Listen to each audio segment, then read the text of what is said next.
Good morning. Welcome to the program agenda. I'm your host, Cito Beltran, and it is the 1st of May, 2023. It's Labor Day, and for those of you who feel like singing, go ahead and sing the song of the Bee Gees. Anyway, welcome to the program.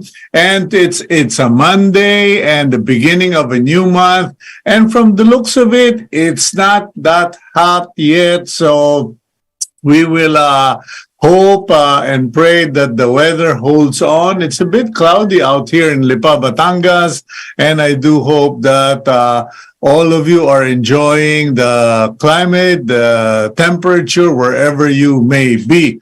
There are parts of the country where they still experience some cool weather, but the rest is really hot. Okay, so let's get on with our program.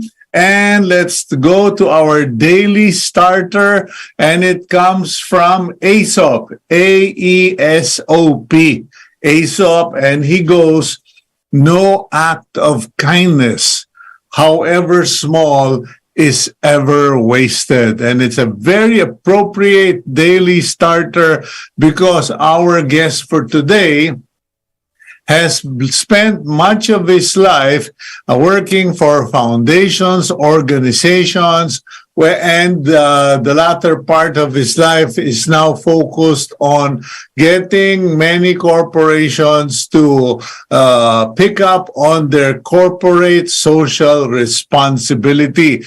He has put in a lot of effort for foundation work, and so the daily starter is very appropriate. No act of kindness, however small, is ever wasted. Remember what our Lord Jesus Christ mentioned in the Bible.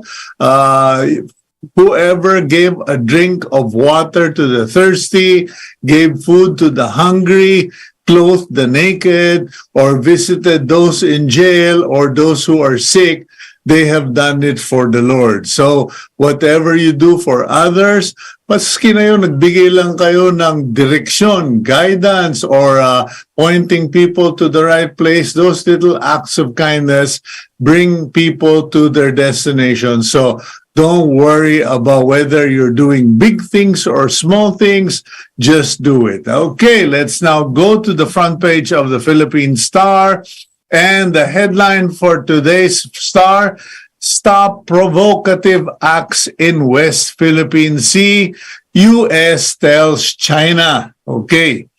The United States has urged China to desist from its provocative and unsafe conduct following a near collision in the West Philippine Sea between its Coast Guard ship and patrol vessel of the Philippines. Okay, so yun po, the United States once again issuing statement of concern and warning. Okay, at the top of the front page, cops or police to accost students caught vaping and smoking.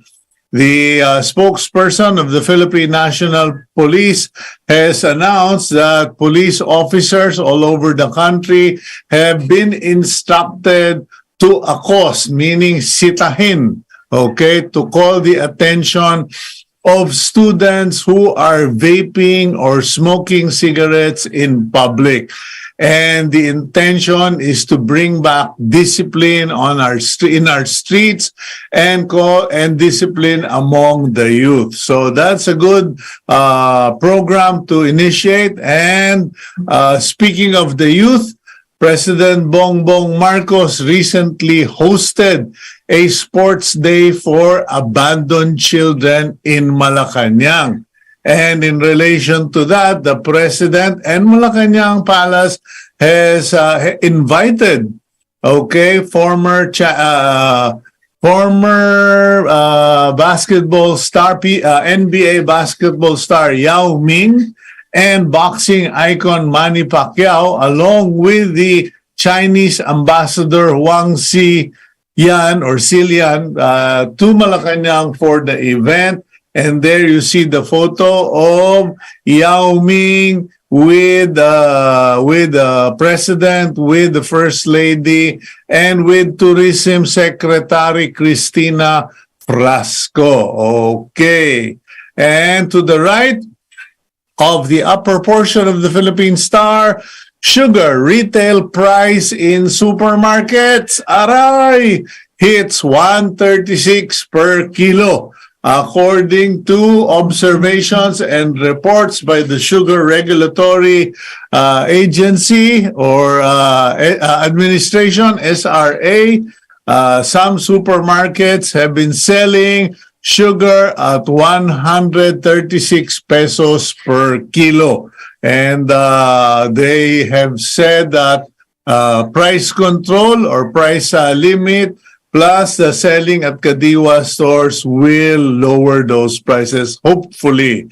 Meanwhile, President Marcos left yesterday for a 5-day official U.S. visit. Okay, the President Marcos flew to the United States yesterday for a 5-day official working visit to be highlighted by a meeting with his counterpart, President Joe Biden, okay, at the time when both countries seek to strengthen their ties in light of China's continuing act of aggression in the South China Sea. So there you go, accompanying the President, his First Lady, Lisa Araneta Marcos, and they will be in the U.S. from April 30 yesterday to May 4. Mabilisan po. Nako, I'm sure they're going to be jet lagged when they come back.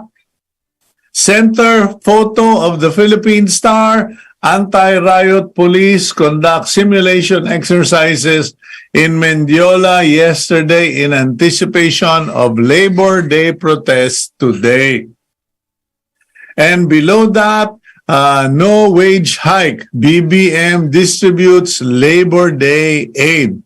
There was no wage hike announcement from President Marcos on the eve of Labor Day, but he assured workers of continued assistance, including access to the government's skill development and socialized housing programs. Still related to labor, Palace forms interagency body to protect workers.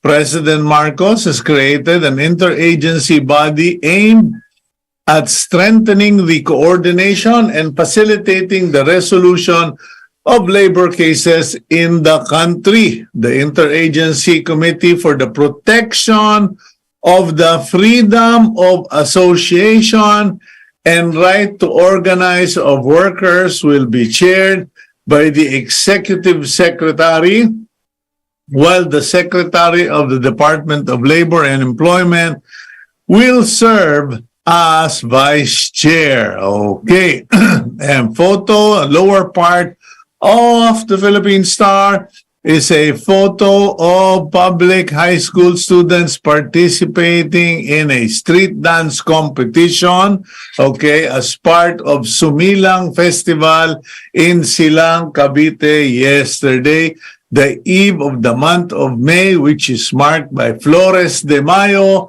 or Santa Cruzan processions. Okay. And nationwide immunization drive begins today. A month-long immunization program of the DOH begins today, and it is intended to give at least 3 types of vaccine. Okay. And last but not the least, 28 rescued as yacht sinks off to Bataha.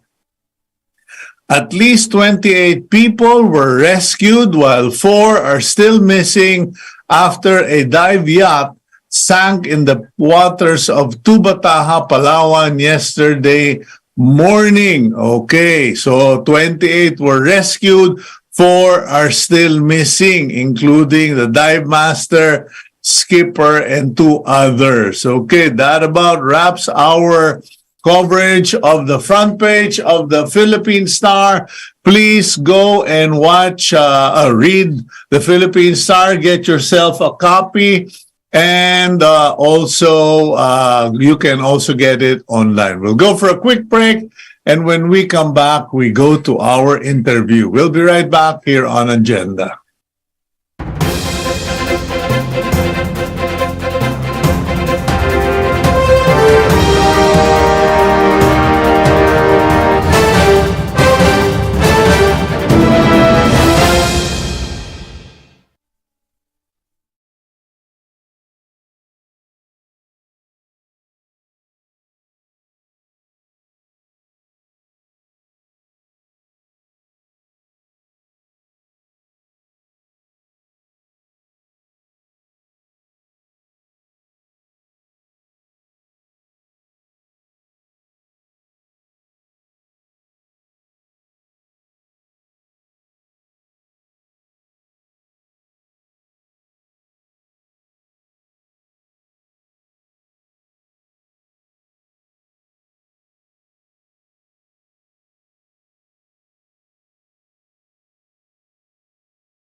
Okay, welcome back to the program Agenda. I'm your host, Cito Beltran, and let's get on with our interview portion where if you are interested about foundation work, hindi po construction, I'm talking about foundations that help people, that put up support systems for society, community. Baka sabihin niyo, cement foundation. Nako, malilintikan kayo. Anyway, let's roll out the video, Gabriel. Sebastian Quiniones Jr. is the General Manager and Managing Director of Prime Energy Resources Development, BV. He also heads various NGOs including Pilipinas Shell Foundation, League of Corporate Foundations, and Mindoro Biodiversity Conservation Foundation. Okay, Mr. Quiniones, welcome to the program. Magandang umaga, Cito. Good morning to sa lahat ng mga nanonood, ng mga nakikinig. Okay, well, please call me Baste. Okay, good that you made it informal. But let's start from the very beginning, as they say, Baste, because I was just looking at your educational background, and you spent high school at the Philippine Science High School Class 76. You went to University of the Philippines and took up chemical engineering as a National Science Development Board scholar, and you attended senior management course at the INSEAD in Singapore. Now, did you ever have a life when you were young? No, well, as you mentioned in kay Aesop, about doing good, the Lord was very kind to me. Yeah, and so I had an opportunity, and I've utilized that opportunity to be able to skill myself and to be able to do what He wants me to do at this particular point in my life. Yeah, but being a Philippine Science High School graduate and then chemical engineering in UP, I'm sorry, just reading it gives me nosebleed. Parang, did this guy ever have a life? I mean, was it all books for you, or did it come naturally for you? Because they said, in UP, merong mga intelligent, merong may abilidad. Ako yung maabilidad. Clearly, ikaw yung intelligent. Hindi naman. My last year, actually, I was also with the Student Council, the College of Engineering.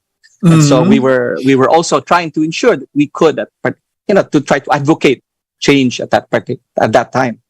So we definitely, during my youth and going forward, I really wanted to make a difference in terms of service. Yeah.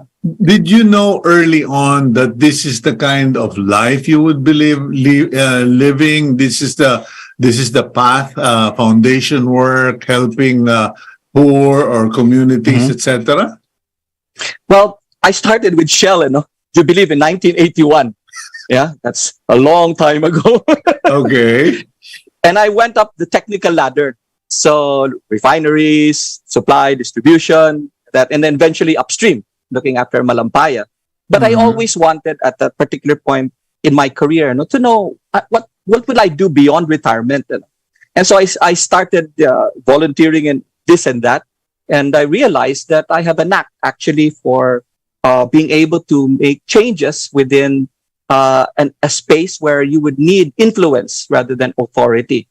And that where you could advocate changes that are based on fundamental principles of good and the like, rather than trying to be very cerebral in times of trying to get things through. So But the question, NGO work Baste, became my calling. yeah, but the question, Baste, is was it a calling, or did you see something wrong in the environment or in the situation? Well, definitely there was a need that was there early on. You can actually see the need for iba-ibang klase, and it's very broad, and that's why there's 17 sustainable development goals from the United Nations, so that each of us can then go to a sustainable goal that is there to be able to make a lasting change. Okay, but I'm sorry, I'm not trying to be a nitpicker or a nagger, Okay. but people I talk to or I get to interview, I need to ask, what was your agenda? What triggered your agenda? Was it, a personal experience like poverty or injustice, or did you see something in the workspace or the communities where you guys were exposed to that, hey, this has got to change? Or, like you love to promote corporate social responsibility. Yeah. It sounded good when it started, but now people are kind of like questioning whether corporate social responsibility really has a conscience, and is it really sincere? Yes, true. So what is driving me? Yeah. I truly believe that there is a need to be able to focus efforts of institutions on the areas where we can make a difference. And to be able to do that requires resources, diba? So resources come from major groups like the corporates. The corporates are the ones which have the money, which have the resources to be able to focus the effort. And I truly believe that if we are in that space, then definitely, we can make that difference. And I am very sad that foundations have been given a rather different type of name. Probably that came out because of the scandals that happened a few years ago. But definitely through the work that we are doing now, lalo na, I belong to the League of Corporate Foundations. As a Filipina Shell Foundation Executive Director. We are 93 foundations, and we spend quite a lot. 5.5 billion pesos is being spent by all of these foundations in doing good in the areas where we can have an impact. So definitely, when we say the acts of kindness, however small, that's, I believe, is something that we are doing. And in my heart, I truly believe that we are, in our own little way, making a difference. Let's address the issues first so that we can move on clearly, okay? Corporate social responsibility was intended to give corporations a conscience and a public role. So that, hey, we're not all about profit. But then the issue was, you have corporate social responsibility, but you're simply making the most out of a bad situation, meaning many corporations put up CSR because they would have to pay taxes, and they figured, hey, instead of giving Uncle Sam or the Philippine government our 100% of taxes, let's fund 10% to charity or to corporate social responsibility, and it will help make us look good. Is this still the mindset? Is this still there on the table? Now, looking good is obviously reputation is important for a corporation, Mhm. but to be able to make a difference and in terms of being able to be sustainable going forward, I believe, and I can see it because I'm part of it, that the corporations are there to become good neighbors. Yeah. And being a good neighbor requires you to give time, treasures, talents, and toil. Yeah. It's biblical. So we do that in our particular area, and it has evolved. Before corporate social responsibility was merely philanthropy, meaning trying to give money here and there, and then seeing whether it can make a difference. That's not the case anymore. What we are trying to do now is look in areas where there's a need. You focus on where your strengths are as a group. Then you try to work with the communities and beneficiaries there to be able to see what type of impact can be made sustainable going forward. It is not because of the fact that you need to make you need to be able to become greenwash or to be seen as doing good. I believe, and as I've experienced it, it's because of the fact that we as corporate foundations see the need and truly want to make that difference. To be able to have a corporation or even the whole country to go forward, all of us have to be there together to grow it. Yeah? And so you just can't do that by saying, yes, I want to do only what is good for me. What we want to do is for good for the whole of society so that we all can then go forward. Okay, how does one go about it properly? Because there's an argument right now, Baste, where some CEOs are going, number one, hey, if you guys want to give away our money, that's fine, but make sure that it's more of a capital than a philanthropic dole out. So there are CEOs who say, CSR has to be sustainable and self-sustaining. Again, three things that I know that the boards look at. Of course, reputation is one. Financial sustainability is the other. The other is governance and how we do things. Those three combined ensure that you have a pathway where you can have good focus on the areas where you have expertise and can contribute on. And then after that, make a difference in that area. Remember, each company and the like there, we can't all, solve world hunger. So we need to focus in the area where we can be good at and then make a difference in that particular area. For our particular case in Shell, we want to be good neighbors with where we have operations. So we focus on our areas of operation, our areas of operation where we can be good neighbors and ensure that the communities there have what is needed to go forward and become responsible members of society in that area. Yeah. For the League of Corporate Foundations, the same thing with our different organizations. We're in education, livelihood, and the like. Yeah, but say because I woke up this morning, believe it or not, saying, I want to do foundation work, and I'm like, where did that come from? But anyway, let's go back to that question, that issue that CEOs saying it has to be sustainable, it has to be income generating, etc. It should not be taking money from the organization. Oh no, that's not the case. Definitely, when you go into CSR, you are there paying forward to society. Yeah. So what you need to do would be to put part of your time, your talent, and treasure into the activities which will make a difference in society. The output of that would be better neighbors, would be the people who can also buy your goods, isn't it? Because you're a business. So that makes a virtuous cycle going forward. It will allow you to be able to see, how you can make something come out. Yeah. So it's not, okay, wait a second. It's an investment. It's an investment, yes, for the future of the country and for the world. Yeah. Not just for your own area. Yeah, but you're at least in your case, you're calling it an investment, but some of the CEOs call it an expense. Oh, no. CSR work or doing good, as you have said, Aesop, and even in the Bible, yeah, it just really tells us, be a good neighbor. And through being a good neighbor, you will reap the reward that the Lord is giving for you. So, Okay, but in your experience, and you're with the League of Corporate Foundations, in your experience, is that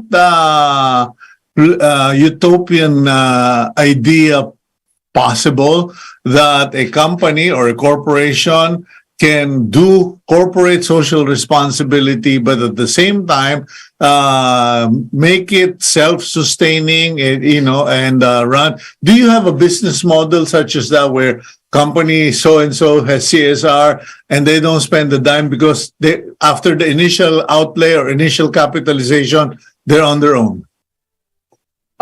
we definitely are wanting to make the things sustainable going forward. Yeah. Now, whether you can have a community where after putting in some seed money, whether they can become sustainable. Yes, we have examples of that.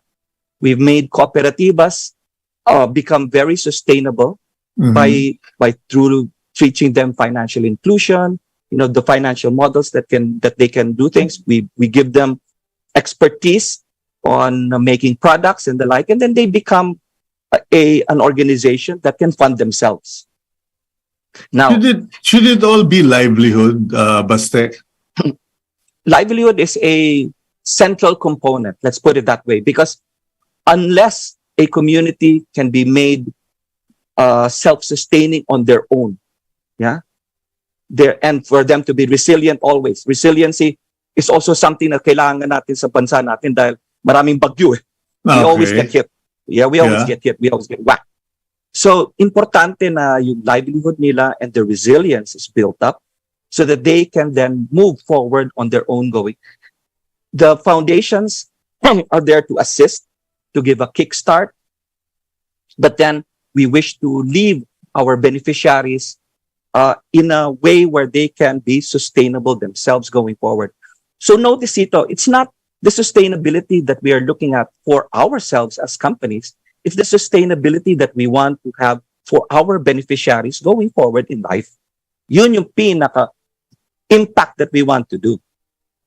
Okay, now, how does one go about this? Because I remember in the US, you could actually make these expenses or this dole-outs or whatever you call it as tax deductible. I don't know if it's the same in the Philippines. And when you do corporate social responsibility, should it be a dedicated team of people and logistics, or can you do it on the side? Is it really possible to do CSR as just a small portion of the daily operations? Well, there are various models on how our corporate foundations work. Some of them are just like Filipina Shell Foundation, which is a standalone organization that's not part of the business. Yeah. Okay. There are others, though, which have a sustainability team that is embedded within their business. It's a department that is there, and that's the way that they also do corporate social responsibility. Definitely, you need a structure. You need focus on what you are wanting to do. You definitely need to have a dedicated group of people. You must make sure that you have a purpose, a vision in your organization, the why. Yeah, each of our organizations have our own why, because we are in different sectors. In our particular case, for Filipina Shell Foundation, we're in energy. Yes. Yeah. In other areas, they're in medicines, what have you. But we all have our why, and we try to concentrate on where we could optimize on that why. So organization, structure, funding, a very strong system of checks and balances, because we are utilizing money that either beneficiaries or grant agencies give to us for our beneficiaries, or the corporation is giving us money for us to be able to make a difference to the people that we are directly connected with.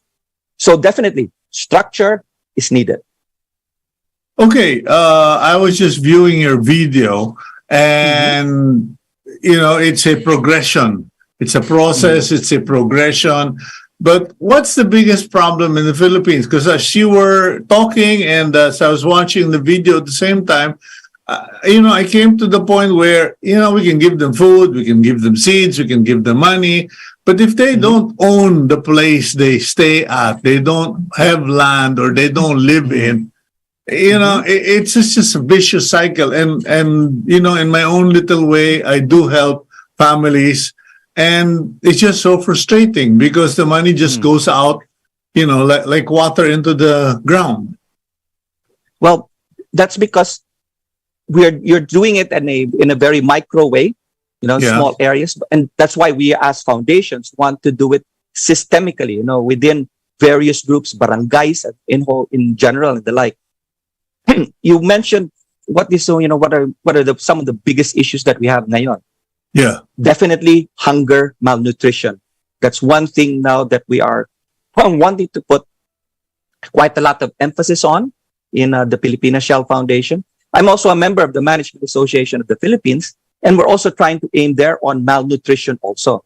That is President Dick Baladad's theme for the year, trying to see whether we can make a difference on hunger and malnutrition for the children. Yeah. So that's something that we are trying to do to work on in a structural way because it's a very difficult problem. It's intergenerational already. And we definitely have to put in measures that we can work on to be able to make a difference. I'm very proud to say that for Pilipinas Shell Foundation, we have a program called Roots to Shoots, where we did a trial in Bombon, Camarines Sur, to try to see whether we can make a difference in the status of stunting and wastage in that area. We do have a Philippine a plan of action for nutrition, and unfortunately, the statistics haven't changed that much over the last 15 years. We're still at the 30%,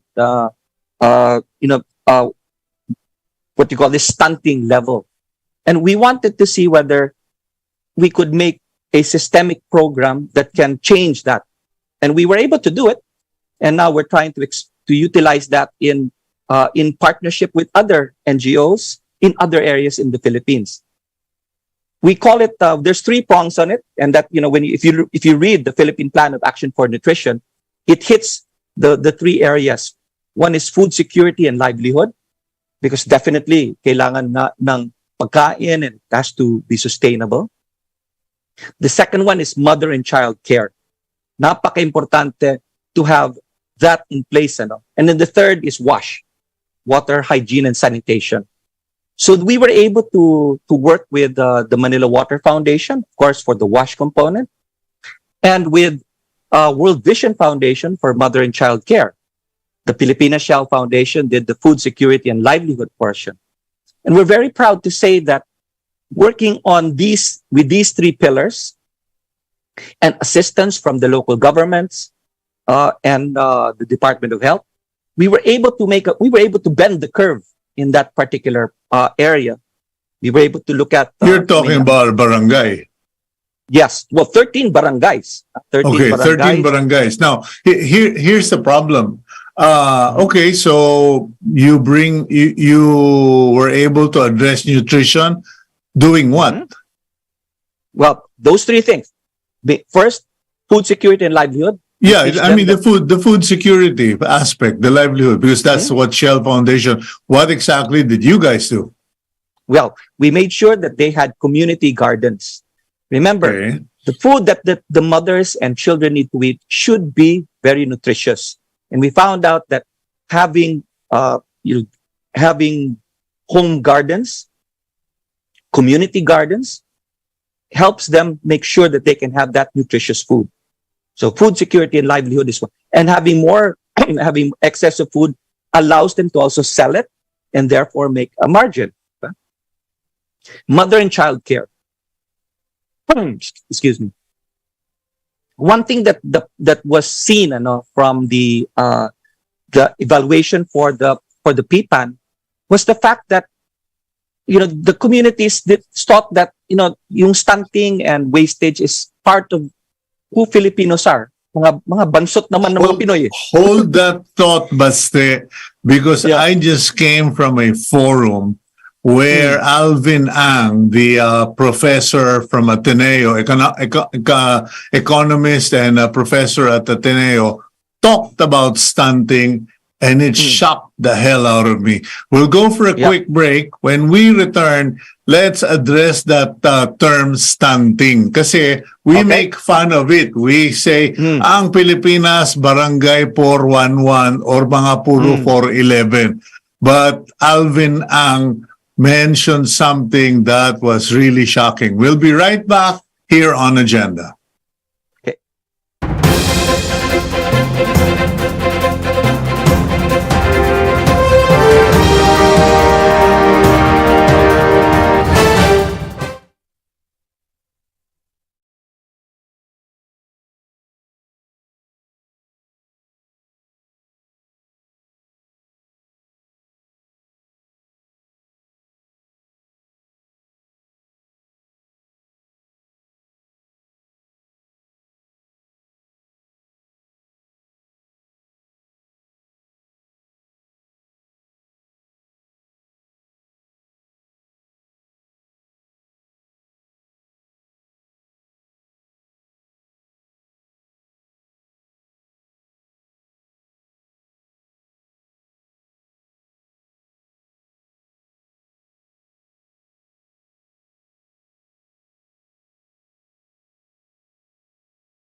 Welcome back to the program Agenda. I'm your host, Cito Beltran, and continuing our conversation with us is Sebastian Quiniones Jr., chairperson, League of Corporate Foundations, and executive director of Pilipinas Shell Foundation. My P's and my F's, like typical Filipino.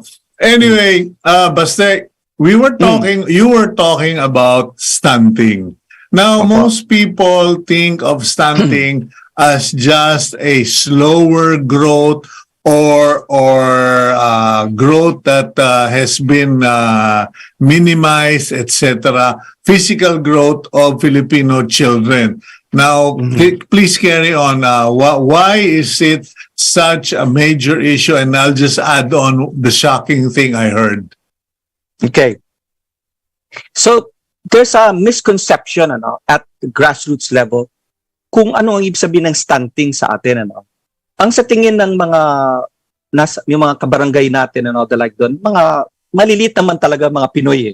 So, yung mga Pinoy, since maliit, kung ano man ang kailangan nilang kainin, that's what it is. Yeah?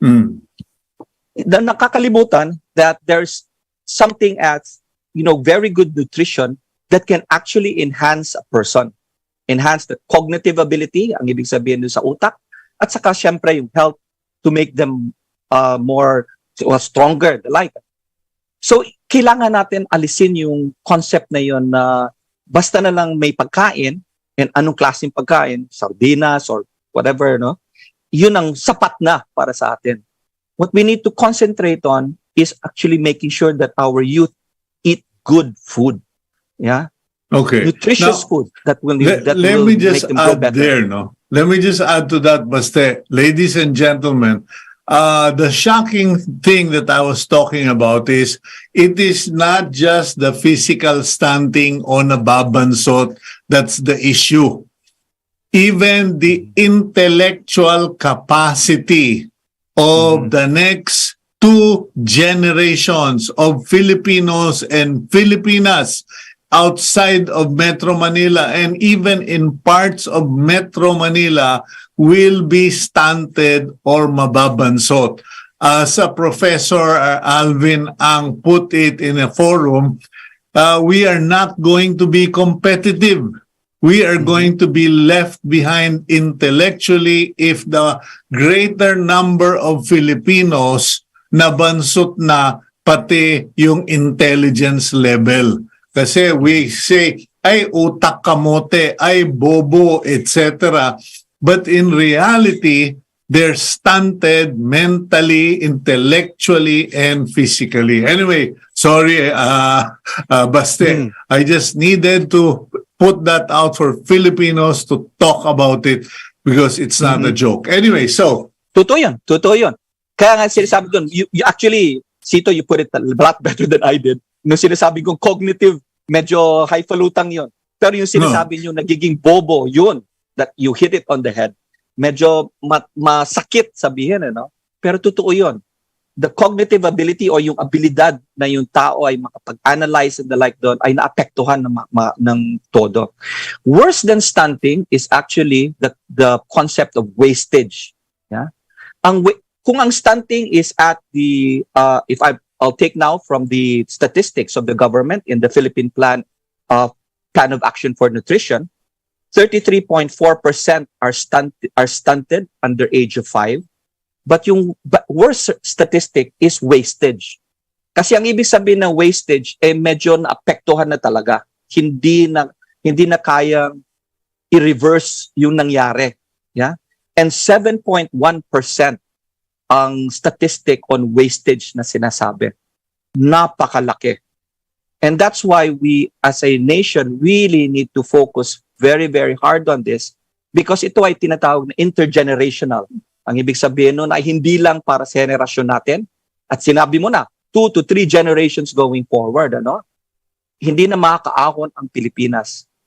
There is a concept called the demographic sweet spot na yung sinasabi na yung if you look at the population na medyo maraming bata, the bottom, as nag-improve ang country, that demographic sweet spot because of the youth are the ones that power the future. In our particular case, kung hindi natin maalis yung stunting and wastage, yung mga youth na sinasabi natin na dapat mag-power ng future, ay hindi mangyayari yon. Kasi they will just be workers. Yeah? They're not the ones who can think about what we need to do going forward. Kaya lang nila magtrabaho. There was the very sad thing is, if you remember, the university, diba? We're reading 1984, George Orwell, and you remember the Delta Epsilon folk, the ones na talagang wala lang magawa kundi maglinis. Yeah? Heaven forbid, that the Philippines will become a Delta Epsilon type of society where we are just there to be told what to do. Kasi yun lang ang kaya natin. Sundin lang kung anong sinasabing gawin natin. Instead of being imaginative, being curious in what to do, improving on where, making things even better through science, technology, and the like. Yun sana, wag sana tayo umabot sa ganun. Unfortunately, our neighbors have observed that, and it was also pointed out in that forum. Why are Filipinos okay with their neighbors in the ASEAN just passing by? Meaning naunahan na tayo, leaving us behind, just moving on ahead of us. Why have the Filipinos become okay with that? And apparently this is what you and I are talking about, the wastage, the stunting, and the defeated spirits. Anyway, we're down to our last 4 minutes, I believe. So I'm going to have to shift it back to CSR, the League of Corporate Foundation. Now, what is that league all about, and what do you guys really promote? Well, we are 32 years already in existence, actually. 27 formally when we were incorporated with the SEC. We are 93 corporate foundations now, and we have the mandate from a presidential proclamation to have a CSR Expo and conference every year. By the way, let me plug that, Cito, no? So Okay. in July 4 to 6, we will have our CSR conference at in Makati at Manila Diamond. We'll also have a CSR Expo at in the Palm area. Let me just open just to really make sure that I get it correct. So that's at the Palm Drive Activity Center at the Glorieta Mall. And what we are trying to do as a group of corporate foundations is to ensure that we could help each other kasi we need collective impact. Kailangan natin na sama-sama tayo to be able to make an impact. Kasi kung individual lang ng mga foundation, maliliit yan hindi natin kaya. As I said before, no, our corporate foundations collectively spend around 5.5 billion pesos per year. And if we could channel that into particular areas of focus where we can help ating mga kababayan, di ba? We can be able to then make the difference. So, yun ang objective natin as a LCF. We are trying our best also to ensure that we can have institutional sustainability, having our groups of companies and corporations be able to assist those that are in need in many areas, sustainably, give them the right tools so that they can then afterwards be able to stand up on their own. Yeah? And so, yun yung aming mga ginagawa. Just as quick overview lang yung ginagawa ng LCF.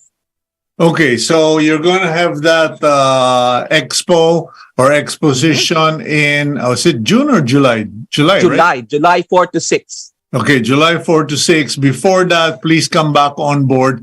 And even before that, we'll have you back sooner because I think it makes a big difference when CEOs realize that all the money in the world, the Honorable Ramon Ang once told a group of us during lunch, all the money you guys are thinking about, talking about, or trying to earn, it's all pointless. Spend more time making sure your children get a better education, that they become better citizens, and that you find happiness in life. Because as the Bible says, you can't take it with you.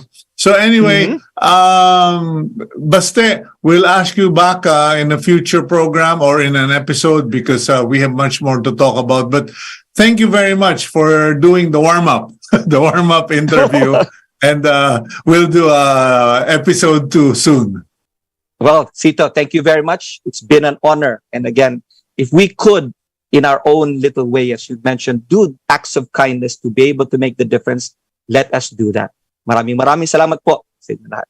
Okay, thank you very much, Mr. Sebastian Quiniones Jr., the chairperson, League of Corporate Foundations, Executive Director, Pilipinas Shell Foundation. And now we go to a prayer of blessing for this week. It is from the book of Philippians, chapter 1, verses 9 to 10. And this is my prayer, that your love may abound more and more in knowledge and depth of insight, so that you may be able to discern what is best and may be pure and blameless for the day of Christ. I pray that your day will go well, that this is just the start of a great month for all of you. And maybe, just maybe, you might want to think about what small act of kindness can I do and for whom? I'm Cito Beltran, thanking you for joining us today. Do pray for us as well, our families and our team, and please keep it here on One News.